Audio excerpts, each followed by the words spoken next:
क्या वाकई हजारों साल पहले मंदिर इसी वजह से बनाए गए थे? आखिर मंदिर बनाने की वजह क्या रही होगी? हमें क्यों आवश्यकता पड़ी होगी मंदिरों की? क्यों हमारे इतिहास में ऐसे ऐसे मंदिर बनाए गए जिन्हें बनाने में दशकों लग गए थे? दोस्तों, डिवाइन पावर को और इंटेंसिफाई रूप में पाने के लिए मंदिर बनाए गए। इसे यूं समझिए, जिस तरह साउंड वेव्स को कैच करने के लिए सेलफोन चाहिए, ठीक उसी तरह डिवाइन पावर को उसकी नेचुरल इंटेंसिटी में कैच करने के लिए चाहिए एक पावरफुल टूल, जो है मंदिर। एक तरह से यूं समझिए, कॉस्मिक कनेक्शन के लिए बनाए गए पावरफुल टूल है मंदिर। ये एक पॉसिबिलिटी है उस डायमेंशन को छूने की जिससे हम इंसान बने, ये संसार बना, ये ब्रह्मांड बना। और ब्रह्मांड में दूसरे आयामों से कनेक्शन बैठाने के लिए हमारे पूर्वजों ने न सिर्फ मंदिरों में डिवाइन स्ट्रक्चर स्थापित किए, बल्कि उन्हें कॉन्सिक्रेट यानी प्राण प्रतिष्ठित भी किया। प्राण प्रतिष्ठा मतलब मूर्तियों में जान आ जाना नहीं होता है दोस्तों। ये प्राण एनर्जी की तरह प्रतिष्ठित किए जाते हैं। जी हाँ, मूर्तियों को एनर्जाइज किया जाता है, और जब हम उन मूर्तियों के सामने बैठते हैं तो हमें वो एनर्जी महसूस होती है। हमें परेशानी का हल मिलता है, हमारा दुख दूर होता है और हम खुद को भगवान से जोड़ते हैं। ये सिर्फ उन डिवाइन एनर्जीज की वजह से होता है दोस्तों। ये एनर्जी आपका सिस्टम जब कैच करता है तो आपकी एनर्जी बॉडी अलाइंड होती है और आप पॉजिटिव फील करते हैं। जैसे हमें अलग अलग लोगों से पॉजिटिव और नेगेटिव वाइब्स मिलती हैं। देखिए दोस्तों, एनर्जी जो है वो आपके थॉट प्रोसेस से ड्राइव होती है और सामने वाला वही महसूस करता है। ठीक उसी तरह जब हम प्राचीन मंदिरों में जाते हैं तो हमें वहाँ की पॉजिटिव वाइब्स महसूस होती है। अगर आप अपनी एनर्जी के प्रति सेंसिटिव होंगे तो आप ये जरूर महसूस कर पाएंगे।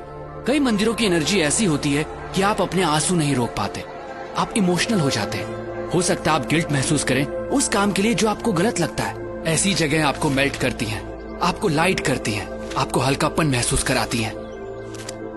दोस्तों, प्राचीन मंदिर ऐसे एनर्जी सेंटर्स थे जो इंसान की डीप ट्रांसफॉर्मेशन के लिए बनाए गए थे। तभी तो मंदिरों में जाने से पहले नहाया जाता था, ताकि आपकी बॉडी उस एनर्जी के लिए और रिसेप्टिव बने। मंदिर कॉस्मोस के साथ अपना कनेक्शन बैठाने की जगह के तौर पर बने थे, जहां आंख बंद करके ब्रह्मांड के आयामों से जुड़ा जाता था। तभी तो आज भी जब हम मंदिर जाते हैं तो कुछ देर आंख बंद करके जरूर बैठते हैं। आप इस दुनिया में कब आए, कब जाएंगे, क्या खाते हैं, क्या कमाते हैं, इससे कोई फर्क नहीं पड़ता। आपको जीवन में कभी न कभी सोर्स ऑफ क्रिएशन से जुड़ने की जरूरत जरूर महसूस होगी।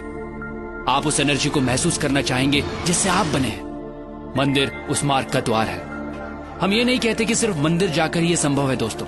अगर आपके घर में मंदिर जैसा एनवायरनमेंट है, कॉन्सिक्रेटेड मूर्ति है, तो आप कॉस्मोस के साथ अपने कनेक्शन को और स्ट्रॉन्ग कर सकते हैं। हमें जितना हो सके इस एनर्जी के पास रहना चाहिए, प्राण प्रतिष्ठित स्थानों पर जाना चाहिए। खासकर 14 साल से कम उम्र वाले बच्चे अगर कॉन्सिक्रेटेड स्पेसेस पर रेगुलरली जाते हैं तो उनकी एडोलेसेंस प्रॉब्लम्स बहुत हद तक अपने आप रिजॉल्व हो जाती हैं। दोस्तों, मंदिर या कहिए कॉन्सिक्रेटेड स्पेसेस उस डायमेंशन से जुड़ने का द्वार है जहां से हमारी उत्पत्ति हुई है। ये एक तरह की टेक्नोलॉजी है जिससे हमारा एनर्जी सिस्टम ऐसे अलाइंड होता है कि हमारा जीवन को देखने का नजरिया ही बदल जाता है। तो अगली बार जब भी किसी मंदिर में जाएं तो वहां की प्राण प्रतिष्ठित मूर्ति और उस कॉन्सिक्रेटेड स्पेस की एनर्जी को अपनी एनर्जी सिस्टम से एक होता जरूर महसूस कीजिएगा। दोस्तों, सनातन धर्म सिर्फ धर्म नहीं है, ये एक सोच है, ये एक साइंस है जिसे हजारों साल पहले इवॉल्व किया गया था, जो इंसान को अपग्रेड करती है और आज भी ये उतनी ही एप्लीकेबल है। दोस्तों, इस मॉडर्न युग में हम बाहरी तौर पर बहुत बदल चुके हैं, लेकिन हमारे अंदर इंसान अब भी वही है और आज भी सनातन प्रैक्टिसेस और साइंस हमें अपग्रेड करने के लिए उतनी ही एप्लीकेबल हैं। सनातन सोच के माध्यम से मैं ऐसी ही चीजें, ऐसी ही साइंस आप तक पहुंचाता रहूंगा। दोस्तों, अगर आपके दिमाग में भी ऐसी कुछ प्रैक्टिसेस हैं, साइंस हैं, तो आप मुझसे जरूर शेयर कीजिएगा, क्योंकि हमें लगता है इस वक्त वर्तमान में सनातन सोच की आवश्यकता है, क्योंकि यही हमारा भूत है और यही हमारा भविष्य। प्रणाम।